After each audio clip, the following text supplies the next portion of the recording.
எதிர்க்கட்சி தலைவராக இருந்தபோது அவர் எழுதிய கடிதத்தை காட்டினார்கள். அந்த கடிதம் என்னவாக இருந்தது என்றால், அப்போதைய முதலமைச்சர் எடப்பாடி பழனிசாமி அவர்களுக்கு எழுதிய கடிதம் 12,000 பேரை பணியிலிருந்து வெளியேற்றக்கூடிய ஒரு முயற்சி நடப்பதாகவும், அந்த முயற்சியை கைவிட வேண்டும், அவர்களை மீண்டும் பணிக்கு எடுத்துக்கொள்ள வேண்டும், அவர்கள் எடுக்காவிட்டால் நாங்கள் ஆட்சிக்கு வந்தால் அவர்களை பணிக்கு எடுப்போம் என்றுதான் அதில் சொல்லப்பட்டிருக்கிறது.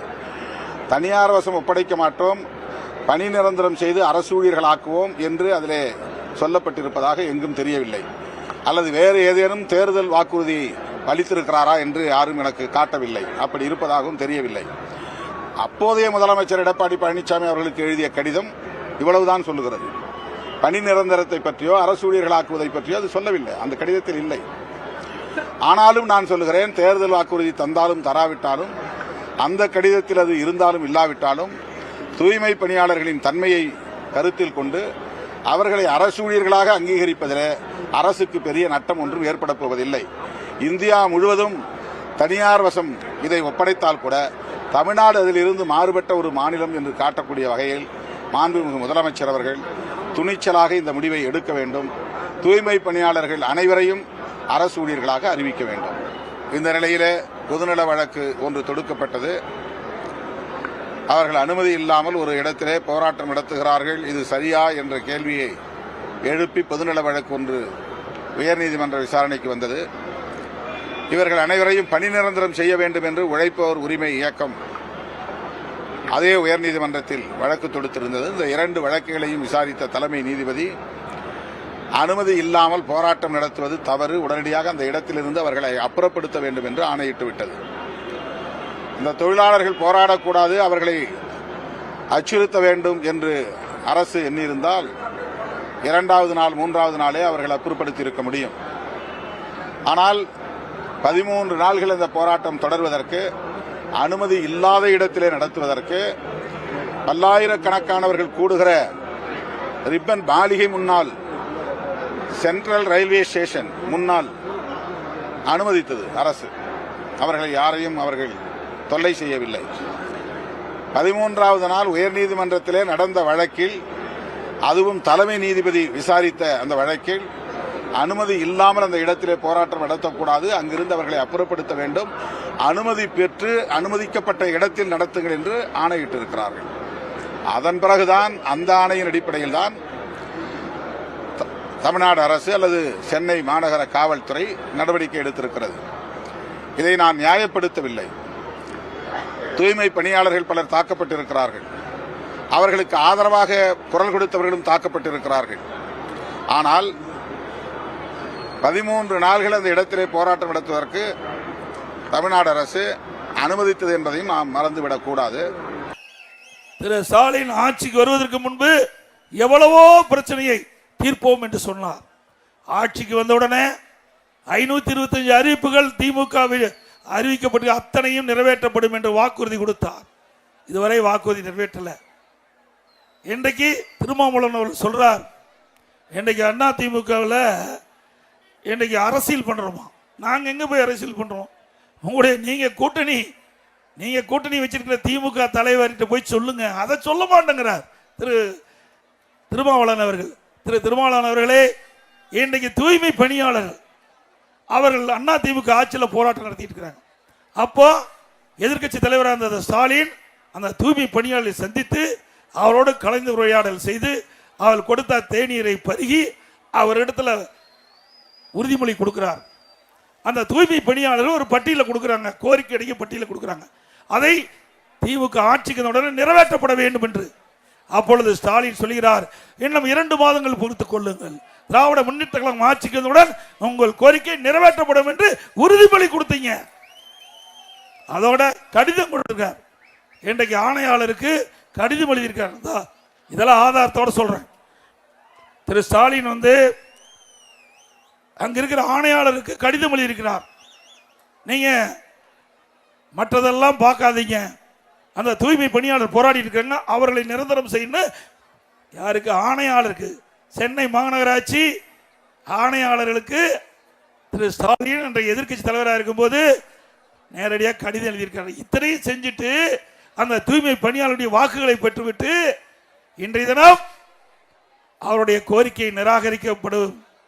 அவர்கள் போராட்டத்தில் ஈடுபட்டு குண்டு கட்டா தூக்கிட்டு போய் பல திருமண மண்டபத்தில் கை செஞ்சு அடைத்த அரசாங்கம் திமுக அரசாங்கம்.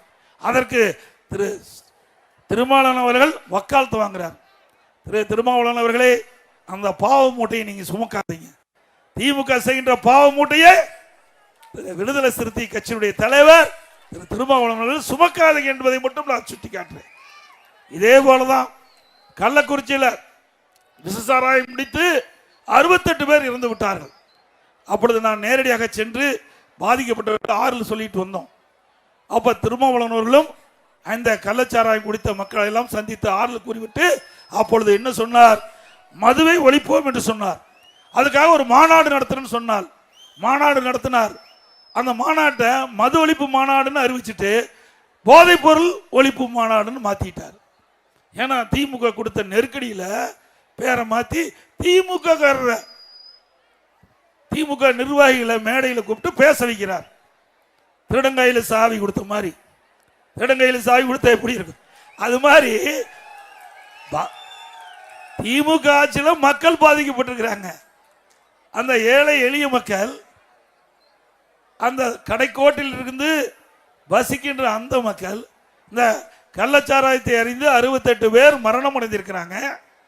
அதை ஒட்டி மது ஒழிப்பு போராட்டம் என்று அறிவிக்கப்பட்டு விட்டு பிறகு அதை போதைப் பொருள் மாநாடு என்று மாற்றி இன்றைக்கு எந்த ஆட்சியில் இப்படிப்பட்ட கொடூரமான சம்பவம் நடைபெற்றதோ அந்த ஆட்சியாளர் இருக்கின்ற நிர்வாகிகளை அழைத்து மேடைகளை பேச வைத்தால்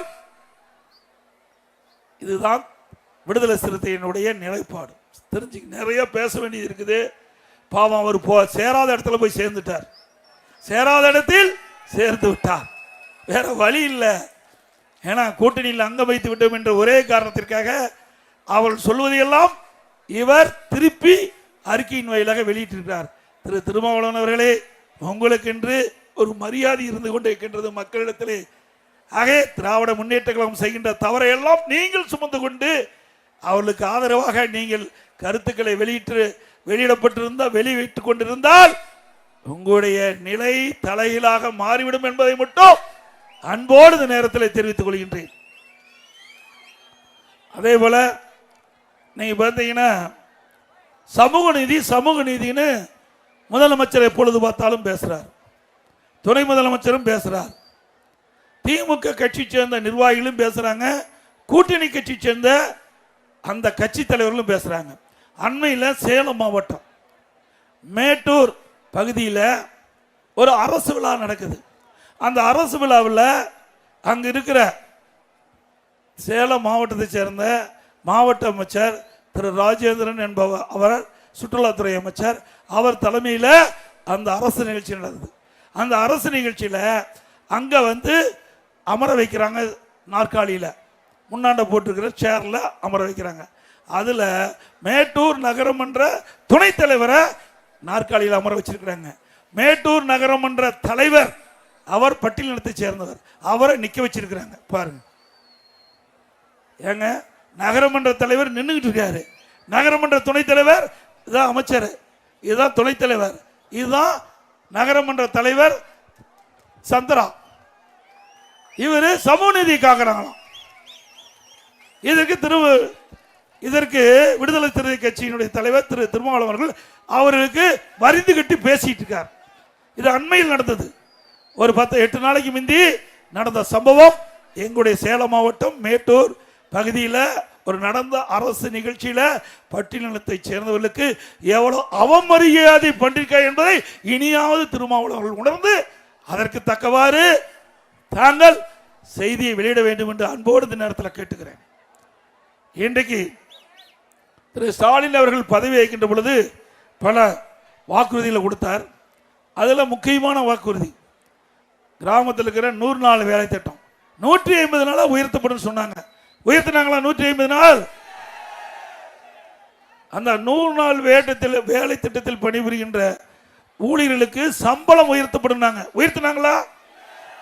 அந்த 100 நாள் வேலை திட்டத்தில் பணிபுரிகின்ற அந்த ஊழியர்களுக்கு சம்பளம் கூட முழுமையா கொடுக்க முடியல. அது காரணம் திறமையற்ற அரசாங்கம், நிர்வாகம் கிடையாது, ஒரு மோசமான நிர்வாகம். அந்த ஏழை மக்கள் இரவுகள் வராம அந்த 100 நாள் வேலை திட்டத்தில் பணிபுரிந்து அதுல கிடைக்கின்ற அந்த சம்பளத்தை வச்சு தான் குடும்பம் நடத்துறாங்க. அப்படி அடித்தட்டில் வாழுகின்ற அந்த ஏழை மக்களுக்கு கூட அவர்கள் உழைத்த உழைப்புக்கு உடனுக்குடன் அதிமுக ஆட்சியில் சம்பளம் வழங்கப்பட்டது. திமுக ஆட்சியில் பல மாதம் சம்பளம் வழங்கப்படாமல் இருந்தது. அதிமுக கட்சி எதிர்கட்சியாக இருந்தாலும் ஏழை மக்கள் பாதிக்கப்படுகிறார் என்ற கருதியுடன் மத்திய அரசோடு தொடர்பு கொண்டு தமிழ்நாடு அரசுக்கு 100 நாள் வேலை திட்டத்தில் கிடைக்க வேண்டிய தொகையை விடுவிக்கல் என்று தொடர்ந்து வலியுறுத்தி முதற்கட்டமாக 2999 கோடி மத்திய அரசிலிருந்து நிதி பெற்று நம்முடைய 100 நாள் வேலை திட்டத்தில் பணிபுரிந்த ஊழியர்களுக்கு சம்பளம் கிடைக்க செய்த கட்சி அதிமுக கட்சி. ஆளுகிற கட்சி திமுக. அவர்களால் அரசாங்கத்தை முழுமையா நடத்த முடியல.